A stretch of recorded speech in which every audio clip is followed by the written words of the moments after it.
Siapa yang melakukan inovasi di bidang kejahatan? Jelas bukan aparat penegak hukum. Inovasi kejahatan itu dilakukan oleh pelaku kejahatan. Kita misalkan ke Eropa, ke Australia. Mana ada sih ada orang naik sepeda motor nggak pakai helm? Nggak ada, Bang. Nggak ada. Tapi begitu sampai Bali, kenapa kemudian nggak pakai helm gitu? Orang yang sama. Orang yang sama. Dan yang sama. ketika dihentikan oleh Pak Polisi ini, malah marah-marah gitu.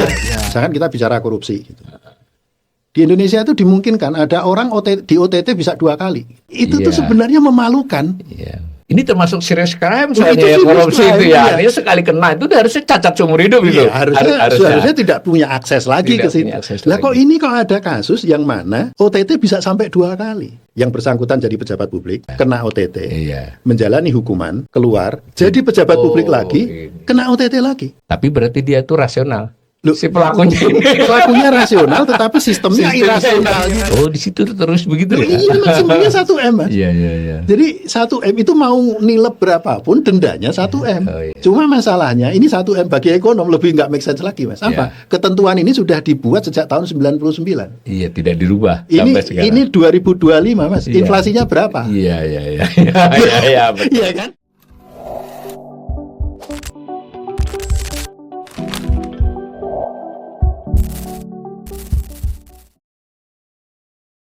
Salam cerdas, Ibu, Bapak, saudara-saudara yang saya hormati. Sesi ngobrol ekonomi bersama saya Awal Rizky kali ini mengundang seorang tamu, kawan saya, seorang pakar, Dr. Rimawan Pradiptya. Assalamualaikum Mas Rimawan. Waalaikumsalam, Mas. Saya manggilnya Mas ya, nanti Ya. pemirsa biar panggil Bapak.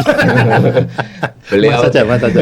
Beliau ini saudara-saudara bisa cari nanti di mesin pencarian, dan beberapa kali kita lihat juga pernah di TV, adalah pakar yang agak unik ya. Biasanya kalau ekonom itu kan ahli ekonomi makro, ahli fiskal gitu, semacam itu. Ini adalah ahli tentang kriminal ya, tapi bukan kriminolog. Ini ahli ekonomi di bidang economics of crime kan, kurang lebih begitu.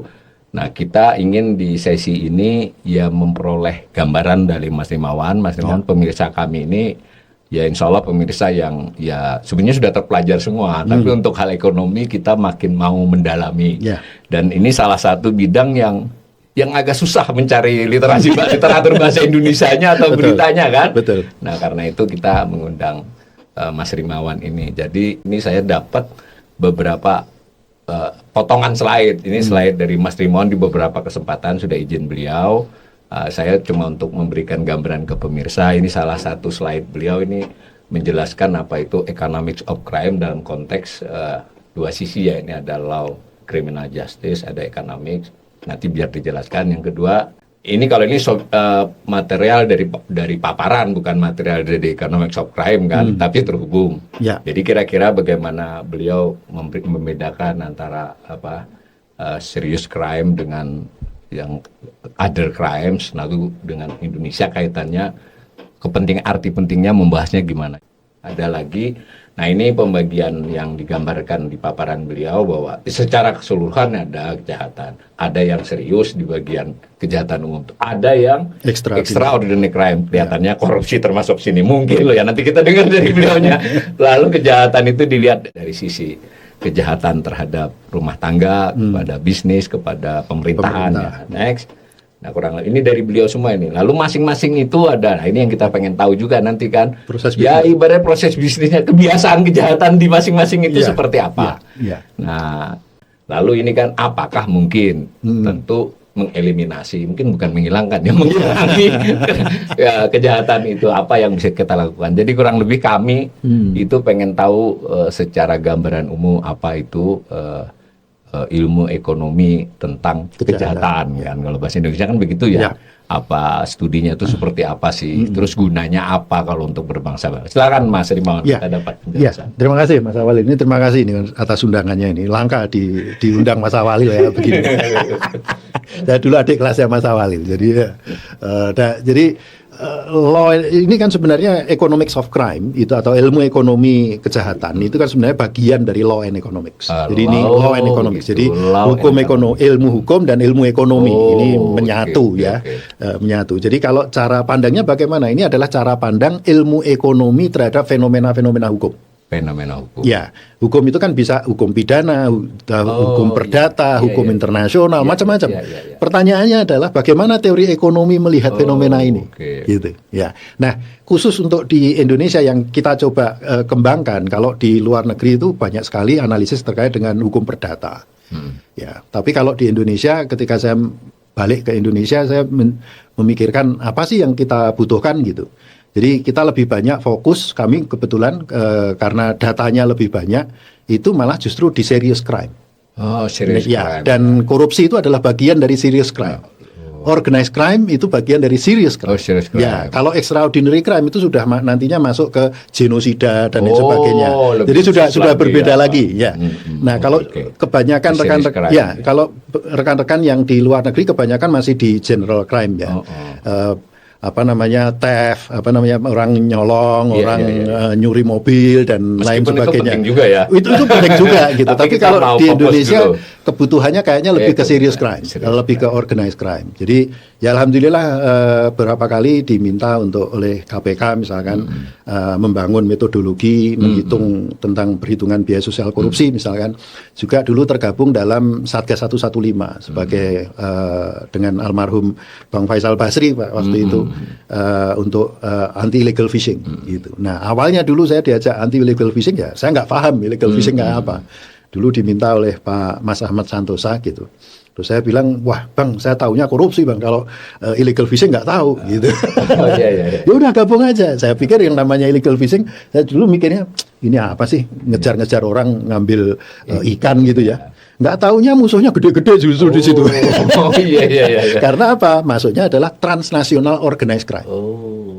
Organized crime ya. Transnational organized crime. Ya.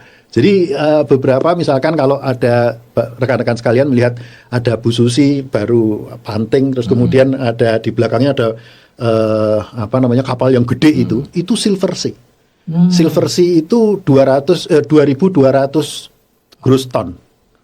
Itu bisa lewat samudra apapun bisa. Nggak bisa dikejar kalau udah masuk samudra. Jadi dulu bisa lolos dari beberapa otoritas tapi sampai di Satgas 115 nyerah mereka. Nah ini hal yang menarik ya yang kita bisa. Jadi kita melihat bagaimana mengapa sih orang melakukan kejahatan gitu. Lalu apa sih yang membuat orang menjadi taat terhadap hukum gitu.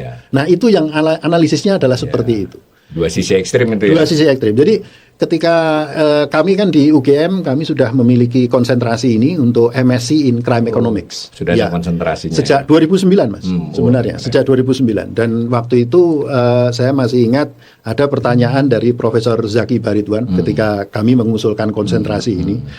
Waktu itu di Senat, beliau tanya begini. Wan, ini kamu mau ngajari orang melakukan menanggulangi kejahatan atau ngajari kejahatan gitu ya? Ya saya bilang, wah mohon maaf ya Prof. Itu begini. Jadi kalau boleh saya jawab. Boleh saya tanya satu hal. Siapa yang melakukan inovasi di bidang kejahatan? Pelaku kejahatan? Ataukah aparat penegak hukum? Jelas bukan aparat penegak hukum. Inovasi kejahatan itu dilakukan oleh pelaku kejahatan. Sehingga pola pendekatan kami itu adalah learning from offenders. Belajar dari si pelaku kejahatan. Istilahnya learning from offenders. Sehingga kita bicaranya kasus per kasus dan cara berpikir mereka bagaimana. Dari situlah kemudian aparat itu bisa digunakan oleh aparat penegak hukum untuk melakukan pencegahan atau penanggulangan kejahatan.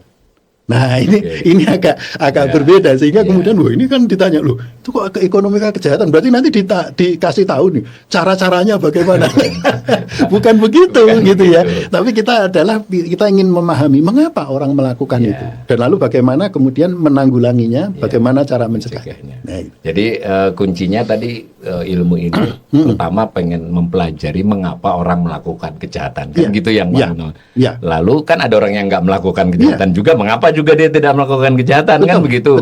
Lalu kalau saya tidak salah tangkap kalau dari perspektif ilmu ya kan kita kan ini ilmu kan kalau case-case itu dalam rangka untuk menguji hipotesa atau membentuk hipotesa kan seperti itu ya dilakukan. Nah sejauh ini itu pendekatannya yang utama untuk mempelajari perilaku itu dari sisi ilmu ekonomi kejahatan ini seperti apa, Mas? Ya, jadi kita menggunakan, kalau standar di teori ekonomi kan kita bisa menggunakan decision theory. Oh, decision ya, theory. Decision theory bisa menggunakan game theory. Oke. Gitu.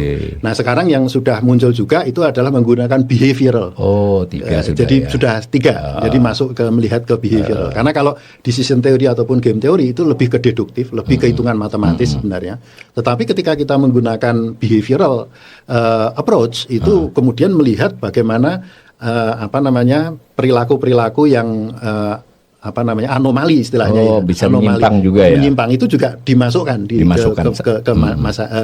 ke dalam analisis gitu. Saya kan lihat di paparan yang lebih utuh dari paparannya Mas Rimawan itu kan beberapa kata kunci saya lihat itu adalah bahwa ternyata pelaku kejahatan itu bertindak rasional dan berpikir rasional. Benar nggak? Ini gimana menjelaskannya? Karena begini, karena kalau ya ini kita anggap aja saya bukan ekonom ya, saya netizen itu kan saya ngeliatnya, dia jahat itu karena memang alatnya buruk, jadi buruk dididik buruk, kan gitu. Dia juga nggak udah tahu kalau maling ayam bisa dipukuli kan gitu di publik ini. Tapi ini kan kita bicara keseluruhan masalah. Nah, kok bagaimana memahami kalau yang paparan sampean bahwa itu mereka itu rasional sebenarnya. Betul. Ini yang keberatan saya ketika saya selesai S3 waktu itu akhir 2007 balik ke Indonesia di 2008 lalu mendapati banyak orang mengatakan bahwa para koruptor itu melakukan korupsi karena moralnya tidak baik.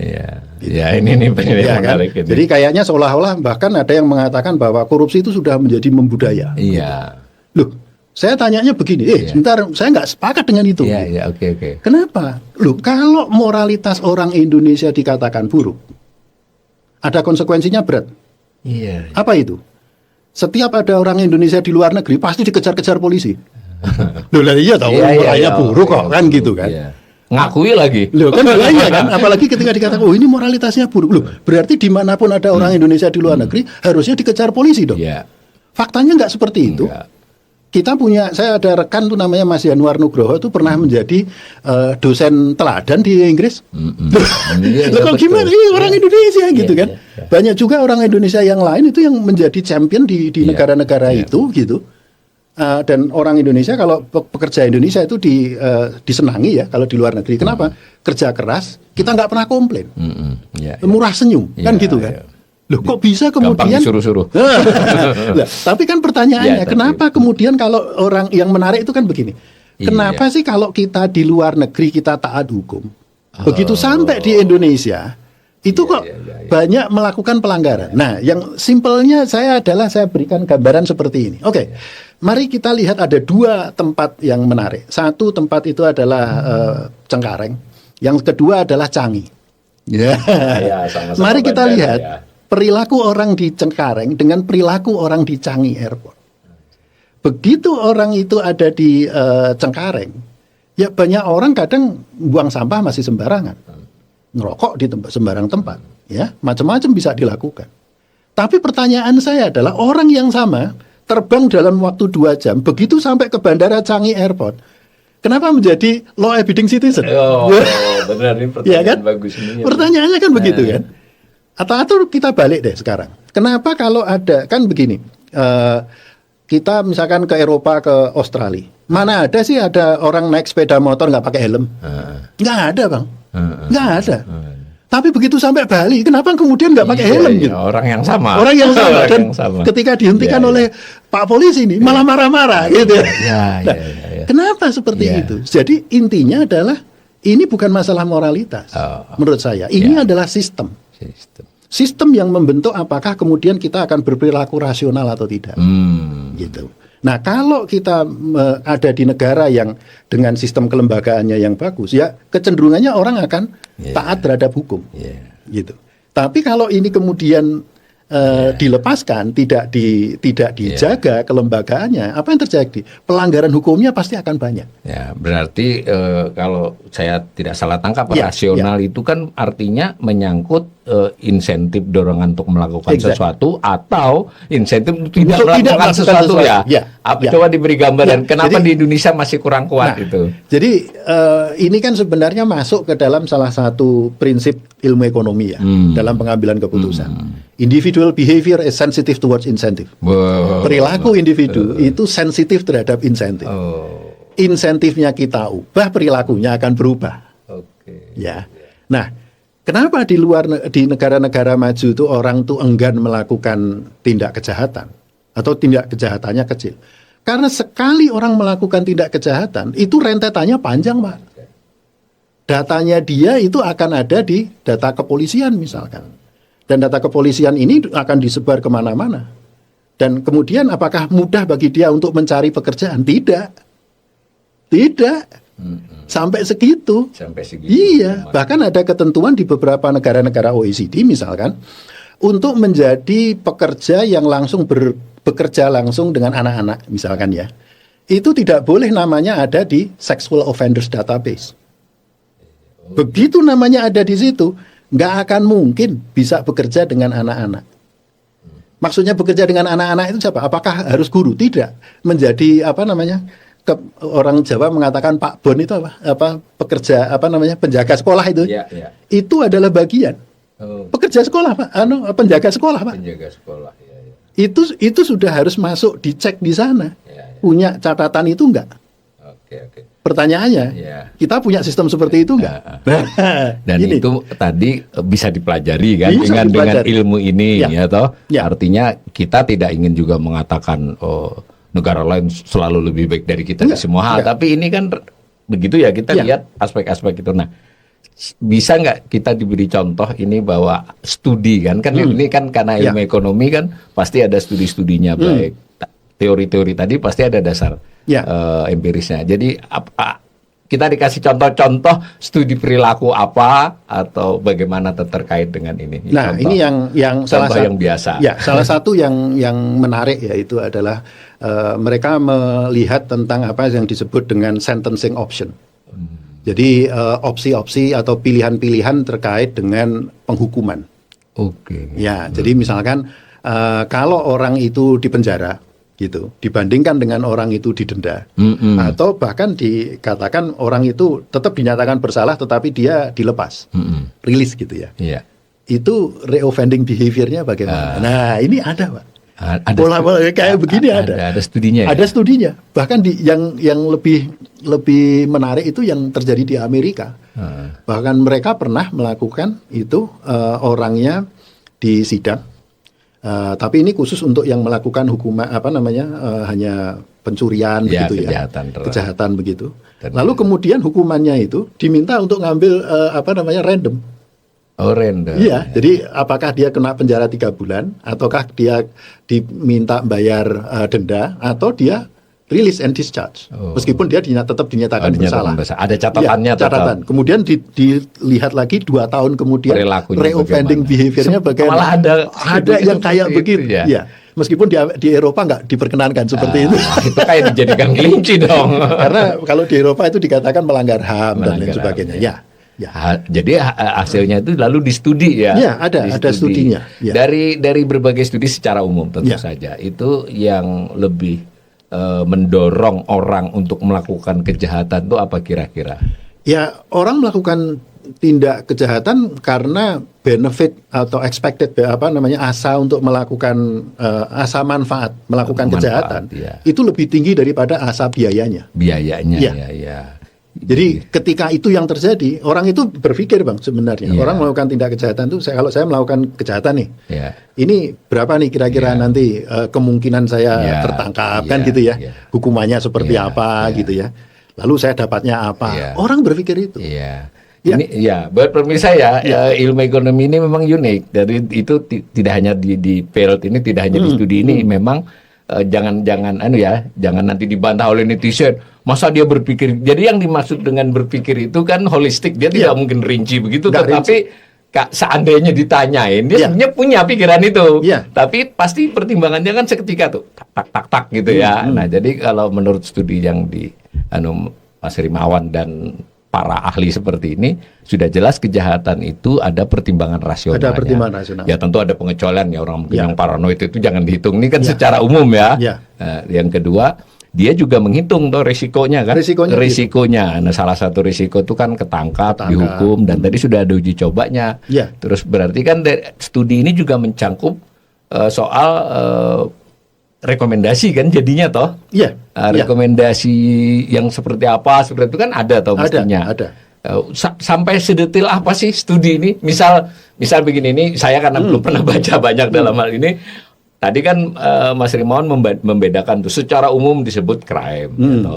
Nah, di dalam crime itu ada tadi yang pelanggaran ringan, pelanggaran moderat tadi ya kan. Lalu ada yang serius kan. Moderat, yang serius ini di antara, bahkan ada yang tadi extraordinary ya, tapi extraordinary tadi itu genosida dan sebagainya. Ya. Tapi di antara yang serius crime ini ada yang organized kan. Ya. Nah, yang organized ini yang serius. Nah, kira-kira dari ini itu ada nggak yang temuan-temuan spesial dari teori, misalnya khusus yang serious crime itu? Ya, jadi kalau temuan menariknya jadi studi itu. Pendekatan kalau serious crime itu penanggulangannya adalah dengan sistem. Oh. Ya, jadi kita itu harus sistem. Nggak bisa kemudian main parsial, itu nggak bisa. Jadi semuanya harus ngeling. Iya. Nah, ini yang kalau mohon maaf ya kalau boleh saya kritik yang terjadi di Indonesia gitu ya. Itu aneh. Kita seringkali tidak menerapkan sistem itu. Jadi misalkan kita bicara korupsi gitu. Di Indonesia itu dimungkinkan ada orang di OTT bisa 2 kali. Itu tuh sebenarnya memalukan. Iya. Karena di tempat lain itu nggak ada. Ini termasuk serious crime soalnya ya, korupsi itu ya. Ini sekali kena itu harusnya cacat seumur hidup itu. Iya, harusnya tidak punya akses lagi ke situ. Lah kok ini ada kasus yang mana OTT bisa sampai 2 kali. OTT 2 kali itu artinya apa? Yang bersangkutan jadi pejabat publik, kena OTT, menjalani hukuman, keluar, jadi pejabat publik lagi, kena OTT lagi. Di negara maju nggak ada, Bang. Tapi berarti dia itu rasional. Si pelakunya rasional, tetapi sistemnya irasional gitu. Ya benar nggak pendapat saya? Pelakunya rasional. Wah, saya ini kalau ketangkap cuma segini saja. Betul. Pelakunya rasional, sistemnya yang bermasalah. Tidak rasional. Jadi ini kira-kira kalau saya boleh menafsirkan, ya tentu saya kenal Mas Rimawan, beliau ini religius, jangan salah paham ini pemirsa ya ini. Kadang kan nanti salah paham ini. Jadi bahwa sebagai ilmuwan yang ahli di bidang ini, beliau ini sangat menyarankan bahwa memang orang diajari akhlak, dilarang mencuri itu bagus dari awal kan. Tetapi bagaimanapun dalam fakta yang kemudian berkembang, orang yang melakukan kejahatan itu ya benar-benar sebetulnya dia itu melakukan tindakan rasional kan. Berhitung. Artinya kalau memang sistemnya bagus, di mana orang kalau melakukan kejahatan risikonya lebih tinggi dari kemungkinan dia dapat untung kan, itu pasti mengurangi kan lah. Betul. Ya mengurangi. Kira-kira gitu hasil dari studi-studi ini. Iya betul. Saya teringat waktu kuliah di Inggris gitu ya, ada teman dari Swiss. Ini bareng-bareng nih dari habis kuliah begitu kan. Lah kalau kita itu kan lihatnya jalan gitu ya, terus kemudian nyebrang jalan gitu kan. Nyebrang jalan, saya lihat orang Inggris tidak merah tetapi masih hijau. Atau masih hijau yang mobil boleh jalan, tetapi nggak ada lalu lintas gitu ya, nggak ada mobil sama sekali. Saya lihat orang Eropa lain jalan kan, saya juga jalan. Saya lihat itu ada teman saya yang dari Swiss nggak mau jalan. Nah, saya bingung kan, kita sudah sampai ke sana, oh boleh jalan ya, ditanya gitu. Ya mau ke jalan aja, cuma mau pulang kok waktu itu kan. Ya udah. Apa yang saya tanya, loh kenapa seperti itu? Di negaraku tuh bukan begitu masalahnya. Loh kok bisa? Iya, kalau sampai ada tabrakan, gara-gara ini tadi harusnya mobil masih boleh jalan ya Pak. Katakanlah nggak ada mobil nih, saya terus jalan, tiba-tiba ada yang belok gitu, saya tabrakan di situ. Itu yang disalahkan nanti pejalan kakinya. Nah, ada loh kayak begitu. Loh ini kan menarik ini ya. Ini menarik nih. Sama-sama di Eropa saya lihat. kok beda ya? dia Ternyata dia dengan sistem yang berbeda di negaranya. lebih patuh juga. Lebih patuh ternyata. Lebih patuh. Gitu. So, jadi kira, oh ternyata begitu ya, karena yang ada di benak dia, ya kalau nanti sampai ada resikonya itu jadi masalah gitu kan. Jadi ini kita garis bawahi ya, bahwa pendekatan ilmu ekonomi tentang kejahatan ini ya bisa memberikan kita bahan studi tentang mengapa orang melakukan kejahatan, lalu contoh-contoh studi tentang berbagai kasus, lebih khusus lagi tadi Mas Rimawan, meskipun beberapa studi kasus itu ada yang cuma kejahatan ringan kan, tapi yang serious crime ini juga lebih banyak lagi kan contohnya. Lalu kita pastinya juga dugaan saya itu juga ada studi-studi tentang bagaimana sistem di berbagai negara dibandingkan kan. Lalu kita otomatis masuk ke Indonesia, kita juga mencek kan di Indonesia ya apa yang sudah dipakai, apa yang belum dipakai. Nah karena itu mungkin studi ini tidak bermaksud, misalnya tadi ini saya perlu tekankan ini karena netizen suka salah paham Mas Rimawan nanti, bahwa kita tidak percaya dengan pendidikan moral yang baik sejak kecil, sejak di rumah anak-anak itu bisa mencegah kejahatan. Mungkin itu bisa salah satu yang memberi kontribusi ya. Tetapi kalau kemudian insentif untuk kejahatan jauh lebih besar. Ini kalau saya, ya yang contoh-contoh terakhir ini tanpa menyebut ya, kalau saya korupsi sekian cuma dihukum sekian kan itu kan. Sebenarnya ini menurut saya Mas Rimawan dapat intro yang bagus ini sekarang ini di netizen. Biasanya di netizen nggak begitu kan. Sekarang mulai begitu kan. Ya tentu itu tidak ini ya. Tetapi kan secara nalar sebenarnya netizen sudah mulai nangkap nih. Kalau sudah begitu mau saya korupsi saja. Bener nggak tafsiran saya? Bahwa netizen Indonesia ini pelan-pelan juga mulai sadar bahwa ini yang sebenarnya sejak 2009 itu kami coba suarakan ya Mas, gitu. Jadi saya mengkritisi salah satunya adalah Undang-Undang Tipikor, gitu.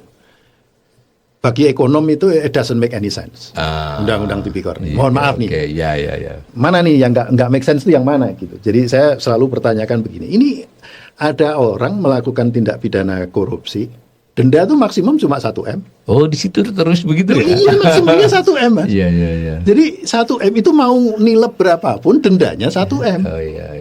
Cuma masalahnya ini 1 M bagi ekonom lebih nggak make sense lagi, Mas. Apa? Ketentuan ini sudah dibuat sejak tahun 99. Iya, tidak dirubah sampai sekarang. Ini 2025, Mas. Inflasinya berapa? Iya. Betul. Iya kan? Itu baru dari situ gitu ya. Belum lagi nanti ketika dilihat lagi, oh ini Pak, tapi kan itu ada uang pengganti, katakan. Loh iya, ada uang pengganti. Tapi seberapa banyak kemudian hakim jaksa menuntut ataupun juga hakim menghukum terkait dengan uang pengganti? Enggak, sebagian kasus enggak. Gitu. Nah, ini hal-hal yang kayak begini ketika dulu saya jelaskan, nggak kerasa. Dan bahkan saya dikritisi oleh teman-teman ahli hukum, gitu. Jadi saya buatkan pasal 2 Undang-Undang Tipikor itu saya buatkan tabel gitu ya. Tabel. Oh, ini boleh ngambilnya sekian, terus hukumannya sekian kan gitu kan. Kan orang ekonomi. Karena orang ekonomi ya cara mikirnya begitu. Lalu saya dikritisi, Mas, bukan begitu menginterpretasikannya. Lalu saya tanya, terus gimana? Yang menginterpretasikan apakah harus dari ahli hukum? Karena kan ini hukum kan terbuka bagi masyarakat. Loh, kalau ada masyarakat kemudian punya persepsi, karena saya dari behavioral economics punya persepsi menerjemahkan seperti itu, boleh nggak? Boleh loh. Iya kan, Pak? Loh, kan pertanyaannya kemudian, kalau hukumannya dendanya 1 M, loh, saya akan melakukan yang lebih besar dari itu dong. Jadi netizen ini mulai agak cerdas. Iya kan? Ini yang saya coba diskusikan dengan teman-teman ahli hukum juga. Jadi pertanyaan saya, challenge saya sebagai dari sisi ekonom adalah dari mana mulainya angka 1 M? Kan gitu ya. Bagus. Kok bisa 1 M? Kok bisa 1 M? Kan 1 gitu, triliun kan sebesar-besarnya 1 triliun kan bisa kan? Sebesar-besarnya kok. Atau malah justru dibalik. Dibalik dalam artian adalah mengapa hukuman itu harus maksimal? Kalau hukumannya minimal gimana? Jadi misalnya gini, hukuman minimal Rp1. Berarti berapapun bisa. Tapi atasnya nggak ada gitu. Atau disesuaikan dengan berapa biaya kerugian perekonomian. Bisa kan? Pertanyaannya, boleh nggak? Nah, ini loh. Gitu ya untuk sesi kali ini sebagai pengantar bahwa ilmu ekonomi tentang kejahatan, ya toh, economics of crime ini sebetulnya adalah suatu lingkup studi kelihatannya mikro, tapi sebenarnya sangat urgen dan menjadi lebih urgen dengan kondisi kenegaraan kita yang sekarang ini.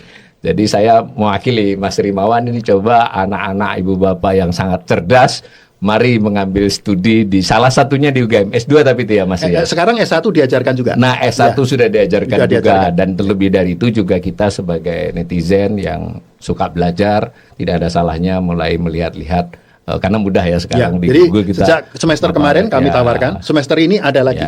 Dan jadi itu betul-betul sangat penting dan sekaligus juga untuk mengingatkan kita semua, kita tidak cukup mengandalkan soal orang baik atau buruk, tapi kita harus mempelajari bagaimana perilaku kejahatan, bagaimana perilaku orang tidak berbuat jahat secara rasional sehingga kita mencari formulasi bagi sistem ini, dibuat peraturannya, dibuat sistemnya dan dilaksanakan dengan sungguh-sungguh dan konsisten.